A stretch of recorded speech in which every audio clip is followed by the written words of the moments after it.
Espera, me avise, que hoje é uma aula super importante. Eu já coloquei nessa apostila, gente. Eu coloquei a aula dessa semana e da semana que vem já, tá? Eu postei. Mas semana que vem eu posto de novo. Fique tranquilo. Bom, antes de complementar as pilhas, eu vou falar uma coisa que vocês vão aprender em física o ano que vem, mas que quando chegar a eletrólise, nós vamos usar. E aqui também vai falar de fluxo de elétrons e fluxo de corrente elétrica. Tá? Então, como nós vamos usar, eu já vou passar a formulinha, já vou passar o conceito, já vou passar a teoria dos filósofos e tal, só para que vocês tenham e entendam o que é esse fluxo de elétrons, esse fluxo de corrente bonitinho, tá? Então, vamos conceituar corrente elétrica, que, obviamente, é extremamente importante para que as coisas nossas funcionem. Uma televisão, celular, tudo, todos os aparelhos dependem da corrente elétrica para funcionar. A gente tem dois tipos de condutores que levam a energia para a lâmpada acender ou para a gente tomar um choque. São os condutores metálicos, que é aqueles que eu vou falar, são aqueles que são mais importantes, claro, e os condutores, que são as soluções. As soluções aquosas também conduzem corrente elétrica. Por isso que de vez em quando a gente toma choque no banheiro. Mas eu não vou falar de condutores de solução, vou falar de condutores metálicos. Então a gente aprende lá no primeiro ano um pouquinho da teoria da ligação metálica. Então, se a gente pegar uma chapa metálica, você vai ver que numa chapa metálica tem um monte de elétrons livres.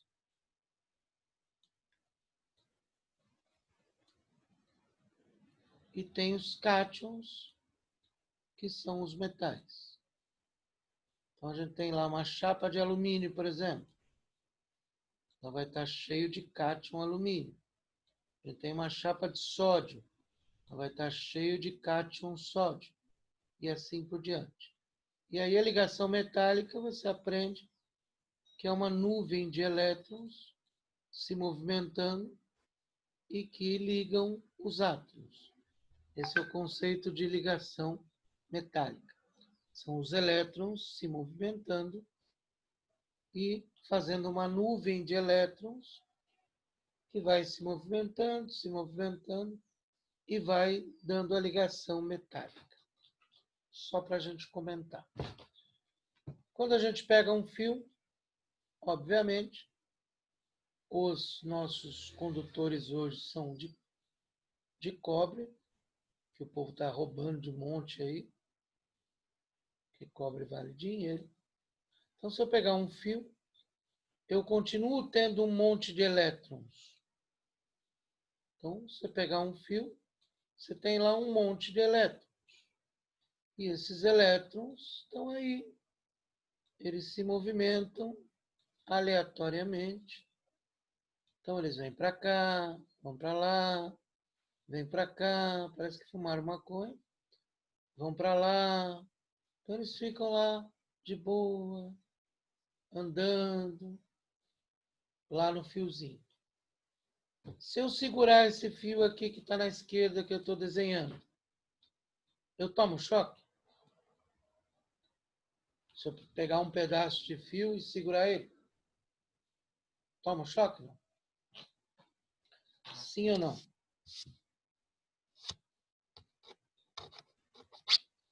Vamos, gente, vamos acordar aí. Vamos participar. Se você segurar só de um lado, você não toma? Não, não. Um fio, um pedaço de fio. Então, fui lá na loja, comprei um pedaço de fio e segurei na mão. Vou tomar choque? Não. Ah, não. Não. Mas os elétrons estão aqui se movimentando. Mas eu não tomo choque. Por quê? Porque ainda não tem corrente elétrica. Para ter corrente elétrica, é o mesmo raciocínio. Se eu pegar uma televisão, eu vou instalar a televisão. O que é a primeira coisa que eu vou fazer depois que eu colocar ela na parede? O que é a primeira coisa que a gente faz? Liga ela onde?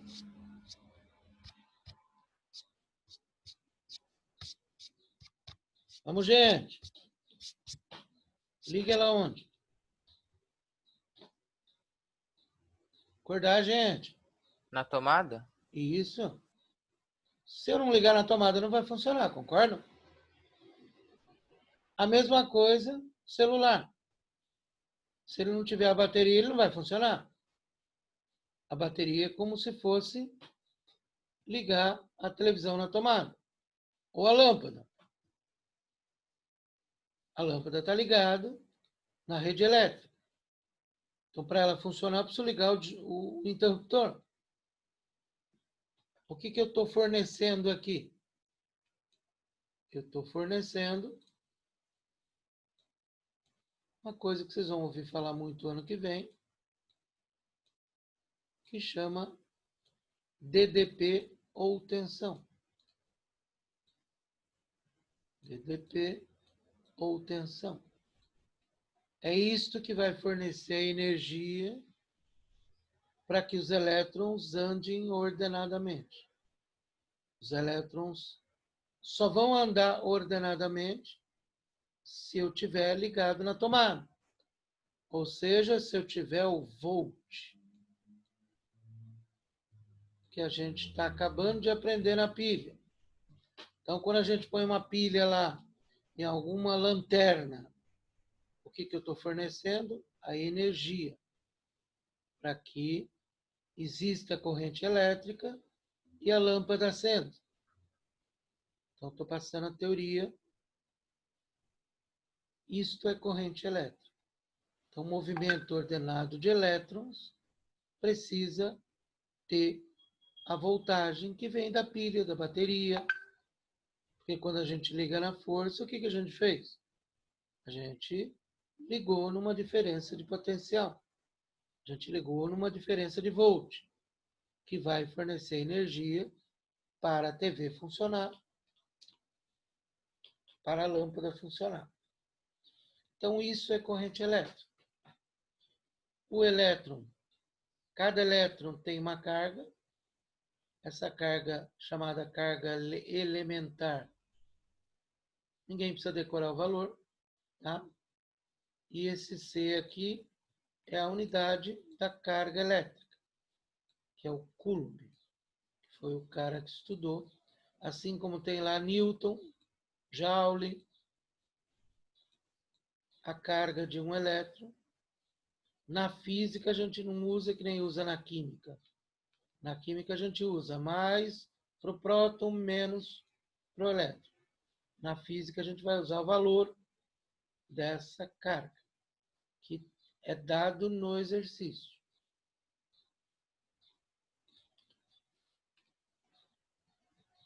E aí o cálculo da corrente elétrica é feito assim.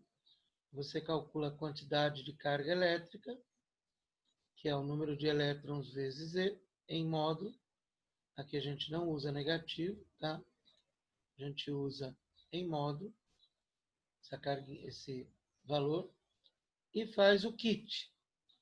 Essa formulinha nós vamos usar na eletrólise. Não vamos usar agora. Vamos usar na eletrólise. Tá, mas por que é carga dividido por tempo? Pode procurar no celular que está escrito lá atrás a corrente elétrica que funciona no celular, que é ampere. Mas por que você está falando disso? Eu estou falando por causa do fluxo de corrente e fluxo de elétrons. porque tem exercício que pergunta. O que acontece é que, quando tudo começou, os filósofos, que gostavam muito de achar as coisas, mas tinham muitas coisas que eles não conseguiam comprovar, então eles achavam que a corrente elétrica era um movimento de prótons. De prótons. Só para vocês terem ideia, eu demorei, depois que eu saí do terceiro ano, 5 anos para achar um livro que falasse disso. Porque quando eu perguntei para o meu professor no terceiro ano, ele falou assim, Glédio, aceite sem discutir isso. Quer dizer que ele não sabia de onde vinha, né? Aí eu até desisti de procurar, porque eu procurei tanto e não tinha os Google da vida, não tinha. Aí eu achei num livro na biblioteca, um livro amarelado, eu achei essa historinha dos filósofos. Então eles achavam que eram os prótons que andavam. Então eles achavam que a energia era transportada pelos prótons. Aí avançou a teoria e descobriu-se que não eram os prótons, eram os elétrons. E aí ficou um impasse na cabeça dos caras. O que nós vamos fazer? Vamos rasgar os livros? Chegaram numa solução bem simples. Como a carga do próton e do elétron em módulo é igual, o que eles fizeram? Vamos ferrar o aluno? Vamos foder o aluno? Chique, né? Então a carga do próton e do elétron é igual em módulo. O valor é o mesmo. No entanto, que na química a gente usa próton positivo, elétron negativo com carga igual. Então, o que a gente vai fazer? O que eles fizeram? Não vamos rasgar os livros. Vamos falar assim, que a corrente que a gente trabalha nos cálculos é a corrente convencional, que é a corrente do cálculo, que é a corrente dos filósofos, como se os prótons andassem. E a corrente real é o fluxo de elétrons. Então, é por isso, tem até um exercício de teste que cobra isso, tá? Então, é por isso que vocês vão ver que vai ter essas duas coisas aqui, ó. Fluxo de elétrons. Fluxo de elétrons é o normal. É sempre do ânodo para o cátodo. Já vou recordar isso também. E fluxo de corrente é a tal da corrente convencional, que é a corrente dos filósofos. Então, o fluxo de elétrons é a corrente real. E o fluxo de corrente é a corrente convencional dos filósofos. Então, eu tinha que contar essa historinha para vocês entenderem quando aparece nos exercícios. Então, agora, rapidinho, vamos completar a aula passada. Então, a gente aprendeu lá o CRAL.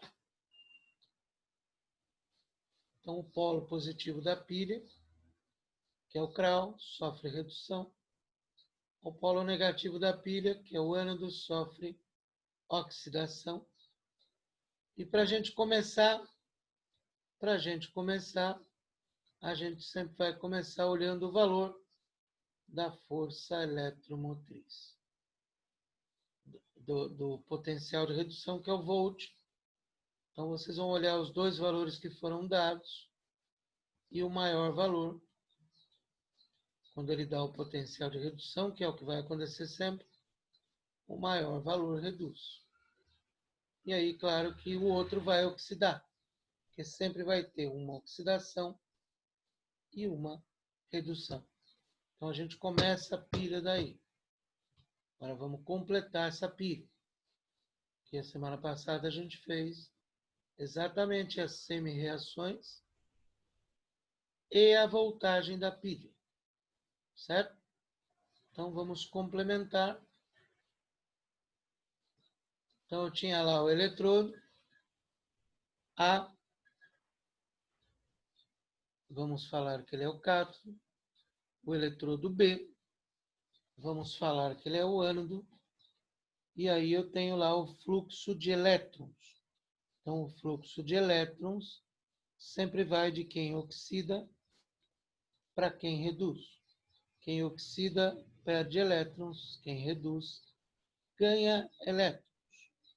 E aí o fluxo de corrente é a corrente dos filósofos. Então, se ele perguntar, fluxo de corrente aqui seria do A para o B, que é a corrente convencional. O eletrodo A está recebendo elétrons. Então, o eletrodo A está ficando cheio de mulherada, recebendo elétrons. O que vai acontecer? A nossa solução, que tem o cátion A e o SO4 normalmente, esse cátion A vai começar a grudar aqui na placa para fazer sexo com os elétrons. Então, quer dizer que o cátodo vai ser a placa que vai aumentar a massa, pelo fato dos íons que estão em solução grudarem na placa. Enquanto a placa B, que está perdendo elétrons. Então, ele vai ficando cheio de homens, que são os B. Esses B começam a pular aqui para a solução. E aí essa placa começa a corroer. E ela diminui de tamanho. Que é o que acontece, por exemplo, com o portão, quando ele enferruja. Vai formando buracos. Ou o bombril, quando você deixa na pia, que ele vai enferrujando. Então ele está oxidando, que a gente fala. Então a placa que aumenta a massa, que eu não falei a semana passada, é a placa que é o cátodo, placa positiva. E a placa que diminui a massa é o ânodo, que é a placa negativa. Fluxo de elétrons, também não falei a semana passada, do ânodo para o cátodo. E a corrente é a corrente convencional do cátodo para o ânodo.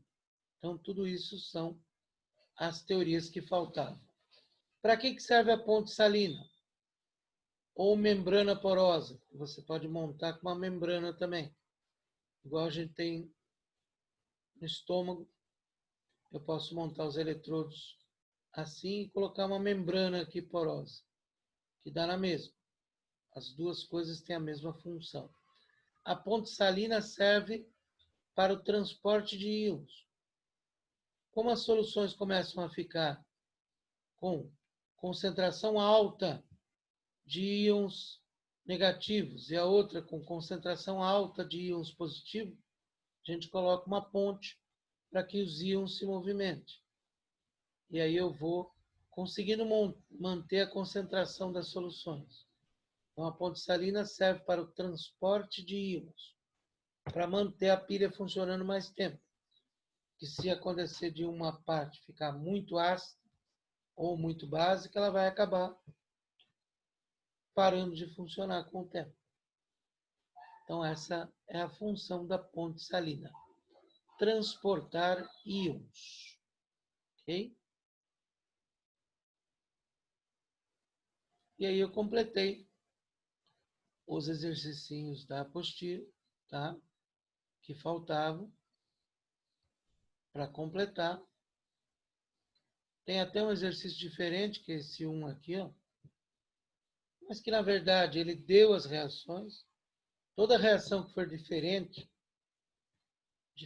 que eu falo é daquelas convencionais que eu falei a aula passada, que é x mais 1, elementos dá um A, ou elementos que percam um elétron, dando x. X mais 2 elétrons, e a equação do hidrogênio. Qualquer coisa que fuja disso, ele vai fornecer as reações. Por quê? Porque a gente não sabe fazer, nem eu sei. Tá? Eu sei fazer do cobre, mas a de cima eu não sei fazer. Então ele deu para nós, e aí nós vamos usar a teoria para descobrir quem oxida e quem reduz. Então é um exercício diferente por causa da reação, mas o jeito de raciocinar é o mesmo. Então, vem aqui, olha o maior valor. O maior valor é 1,195. Então, esse aqui vai reduzir. Então, você vai fazer ele no caso. Então, você copia a equação de redução, enquanto que a outra vai ter que oxidar. Então, você já vai ter que inverter a outra, inclusive o sinal da voltagem. Não precisa de fórmula. Tome cuidado quem fica olhando na internet, porque a internet usa fórmula. Não precisa de fórmula.